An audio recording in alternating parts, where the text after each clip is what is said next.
Hello students, my name is Mr. Harshal Neskar and we are studying the subject of basic human rights and this is lecture number 15. In the last lecture we have studied the social problems that we are facing right now.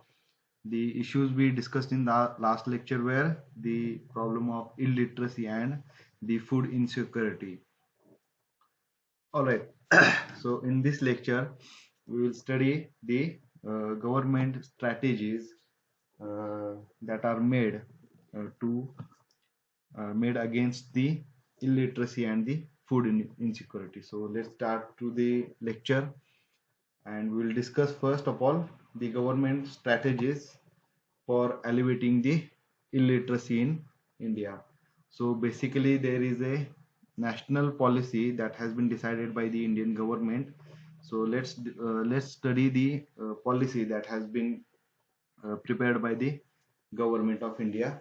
So this particular national system of education, it is laying down in three basic factors and the objectives of that particular policy are to establish education all over the country first of all, then the reinforcing the integrative aspect of society and culture, then the establishing a value system necessary for a democratic and secular society. So basically these are the three policies for education that has been implemented or the prepared by the Indian government. Then the education, it can be implemented through various channels that has been decided by the government, and the various channels, those are the establishment of centers in rural areas like the primary schools or elementary schools, then the workers education, and it has to be given through the employers of that particular workers, then the radio TV films are the particular channels. These are the known as the mass and group learning media for education purpose. Then the government also planned for the programs of distance learning education. Then there are centers for organizing assistance in self learning programs also. So let's discuss the schemes that has been running by the government. So the first of all, it is the National Adult Education Program, NAEP program. It was launched on 2nd of October 1978, and that particular program, it has uh, objectives like the imparting literacy skills to the largest illiterate population, then their functional development, particularly that illiterate population, their functional development. Then it has been objected as the creation of awareness among them regarding laws and policies of the government made for them only. All right, then the special emphasis, it is being placed on the education of women, scheduled castes and scheduled tribes and the weaker sections of the society. So basically that is the national adult program that has been developed by the Indian government. And it has the objectives like the imparting literacy skills, then to the development, functional development of that particular illiterate population, and also the creation of awareness between them regarding the laws and policies that has been made by the government. All right, and under that particular NAEP program, there is a sub program called Rural Functional Literacy Program, and the broad objectives of that particular program are to develop abilities in the learners to read and write. So that is the basic requirement. Then there is to create awareness among the learners about their rights and the duties. So basically there are two broad objectives of rural functional literacy program, that are to enable the particular illiterate people to develop their abilities to at least read and write the languages that has been spoken in the country. then that particular person has to be made aware about the fundamental rights and duties that has been specified by the Indian Constitution. Then the RFLP program, it was launched in May 1986 by involving the NSS, that is National Social Scheme, and other student volunteers in college and universities on the topic of each one teach one. All right, so under that particular NSS activities, there is also an activity that has been carried out by the Indian government, that is the each one teach one. Then there is a National Literacy Mission, that is NLM. It is with a view of achieving literacy goals through setting into motion total literacy campaign of all over the country, and it was launched in May 1988. So basically, these are the particular program that has been launched by the Indian government, and under these particular programs there are some campaigns are run by the government, and among those campaigns there is first one is the Sarv Shiksha Abhiyan, that is free elementary education should be given to the everyone in the Indian society, and that particular right to education, it has been included into the fundamental rights of the Indian fundamental rights given by the Indian Constitution. So every person in our Indian society has the right to educate. Then there is also a second campaign that has been run by the government, that is the Anganwadi Kendra, and it is an initiative of Department of Women and Child Development, that is the part of Government of India. All right. So the central government uh, has started a campaign of Anganwadi Kendra that has to be implemented in all of the villages in the countries. All right. Then there is a also provision of scholarships that has been provided by the central and state government separately for the admissions of the graduation or post graduation education. All right, and it is also very helpful for the brighter future of the particular students uh, below the poverty line. All right, then there is also a campaigning of free midday meals to the primary and secondary uh, students. All right, so it is a provision of free midday meal to the students to attract them to attend the classes in school. So basically, the Kendriya Vidyalayas of that has that run by the central government. So basically, in those schools, there is a provision of free midday meal, which will attract the uh, students from poor background, and it will also help them overcome their another problem of food insecurity. All right, then there is also a distribution of free study material. So the distribution of books, notebooks, bags, and other stationery for a free of cost in schools has been provided by the government schools only. All right, then there is also a reservation for the underdeveloped sections of the Indian society. So right now there are uh, many more reservations that has been given to the underdeveloped sections of our particular Indian society, and it has been proved very is helpful for that particular backward classes of the region.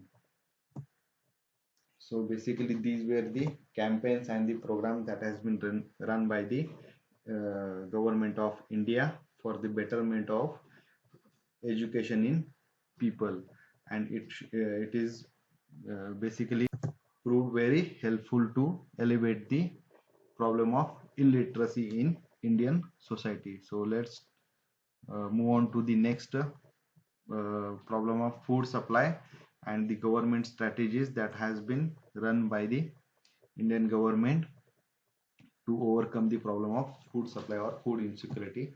So basically the government of India have launched several nutritional programs to tackle the major problems of malnutrition prevailing in India. So these particular nutritional programs are: first one is the applied nutrition program, then there is midday meal program that has been discussed in the earlier slide, then there is the vitamin A prophylaxis, then there is prophylaxis against nutritional anemia, then control of iodine deficiency disorders, then there is special nutrition program, then Balwadi nutrition program, then there is ICDS programs. So let's study these particular programs in detail. So the first one was the applied nutrition program. This project was launched by the government of India in 1963 with the help from UNICEF, WHO and FAO for improving the nutrition of the nursing and expectant mothers and children. So basically this program of applied nutrition, it was for the mothers and the children of the poor background. The ANP, that is Applied Nutrition Program, has now become an integral part of the community development program in different states of India. Alright, then there is a midday meal program that has been, we have discussed it earlier slide. The midday meal program, it is also known as the school lunch program. This program has been in operation since 1961 throughout the country. The major objective of this particular program is to attract more children for admissions to the schools that are run by the government only, and retain them for the purpose of literacy improvement. And it has been proved a very successful campaign that has been run by a government. All right, so that was the second program. Then we have the another program of vitamin A prophylaxis. So one of the components of National Program of Control of Blindness is to administer a single massive dose of vitamin A daily. So basically the people, those are handicapped with the blindness, so they have to have a particular massive dose of vitamin A daily, and preparation orally to all preschool children in the community every 6 months through peripheral health workers.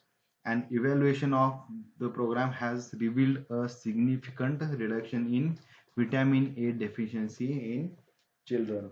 So basically, according to the Food and Agricultural Organization of India, so there are so many diseases with the deficiency of vitamin A, and particular to overcome those diseases, this particular program has been launched, and it has become a very successful campaign also.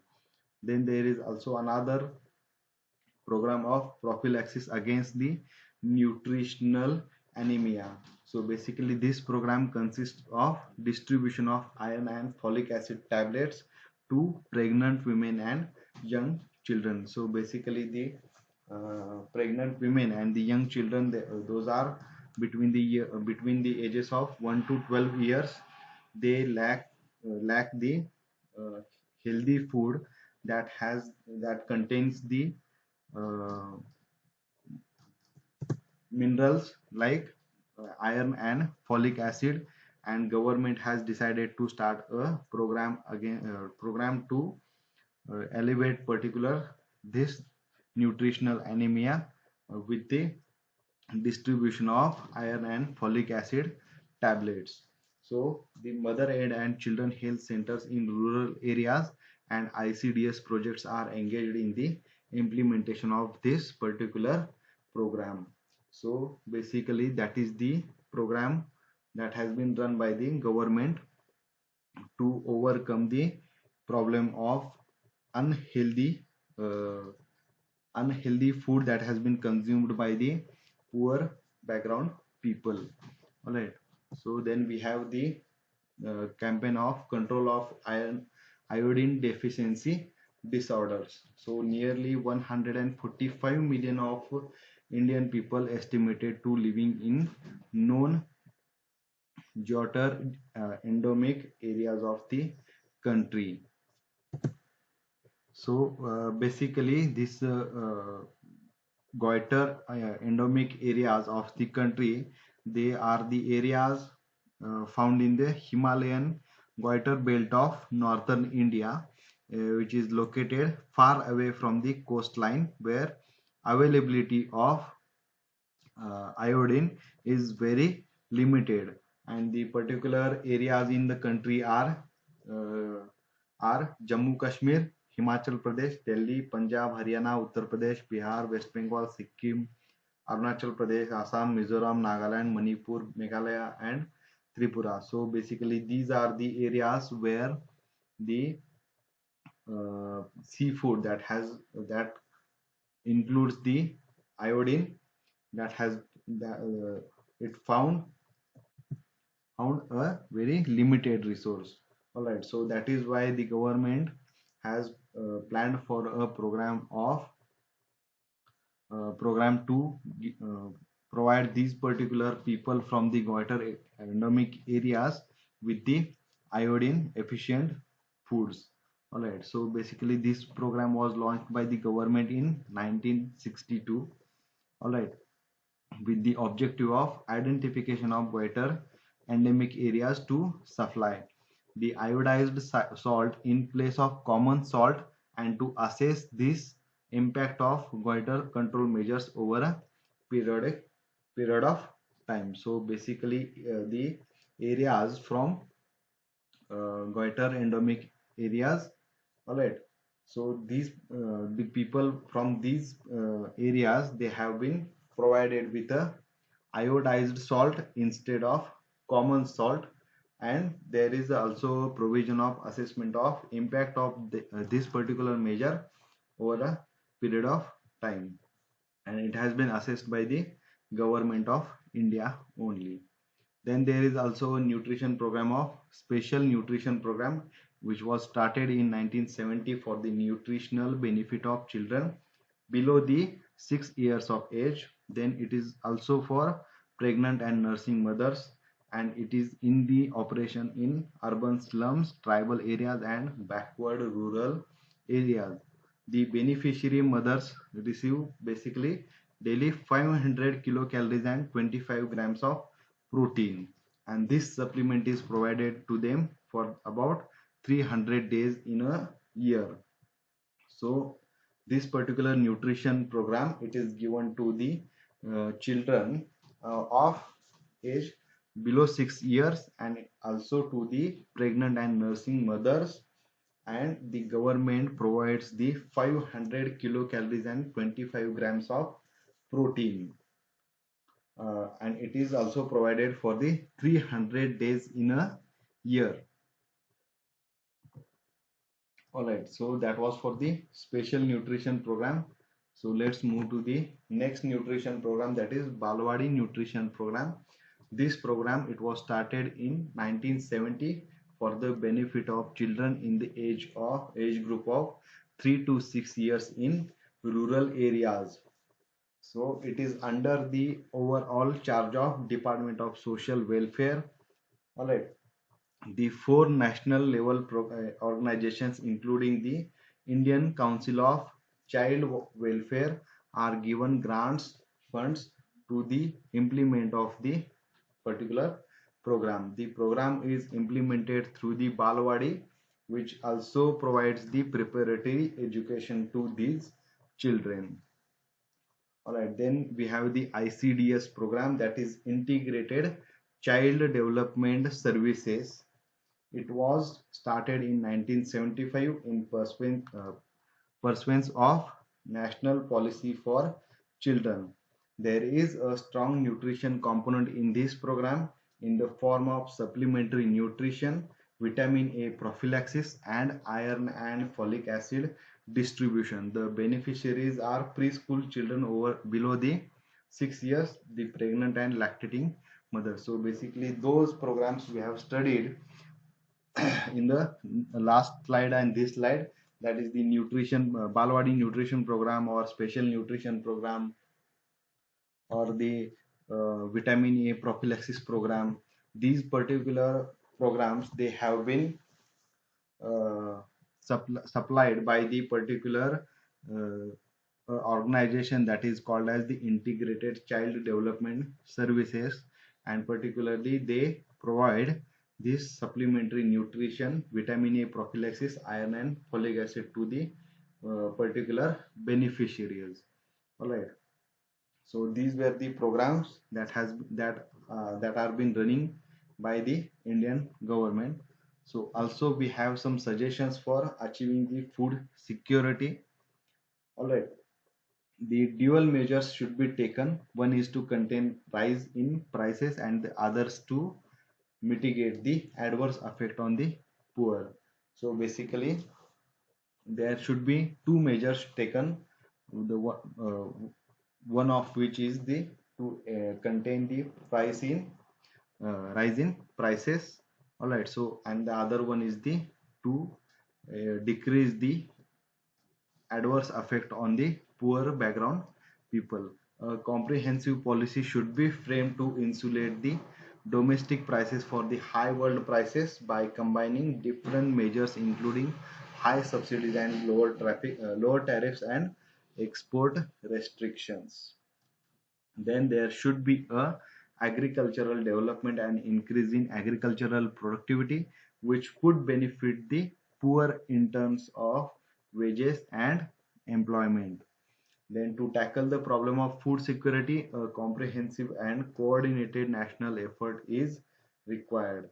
In view of increasing demand in future, there is need to raise level of production of oil seeds through cost reducing technological change, while research and development efforts need special emphasis. The gap in supply and demand for pulses, edible oil and sugar, it is expected to be negative in future.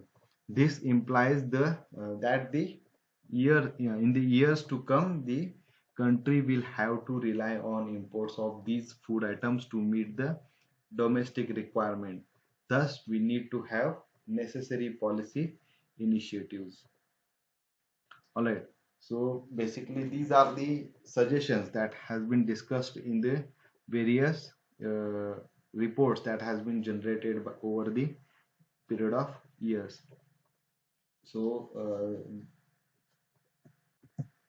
that was for the for this lecture. And in this lecture, so again for revision, we have studied the government strategies and programs that has been run by the government for alleviate illiteracy and food supplies, or to overcome the food insecurity problem in Indian society.